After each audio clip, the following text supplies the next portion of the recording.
So what do you do when you have a recipe that calls for brown sugar and you're all out?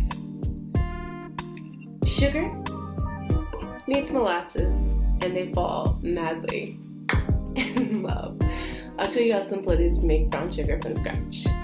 All you need is to take 1 cup of sugar,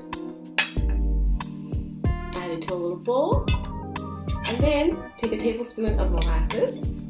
Now I'm using a carob molasses, which actually has like very chocolatey undertones. It's going to be perfect for those brownies or those cookies that I'm going to be making. Yes, and so I just drizzle it right over. Almost looks like I'm making like a sundae with sugar, right? And then I have my fork, or you can pop it into a food processor, and you just mash it until it's well combined.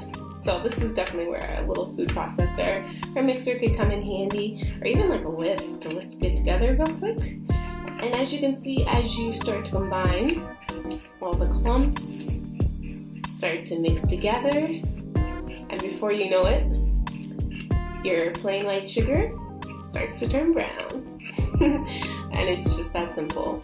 Keep mixing until it's well combined, and then you can add it directly to your recipe, and there you have your delicious brown sugar. So have no fear. If you need brown sugar, the answer is here.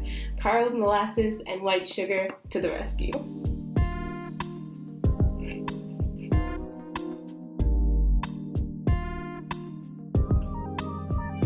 Just in case you're interested in seeing the finished product, check this out. Now that is some nice brown sugar. And so simple. Try it out. Let me know what happens and enjoy.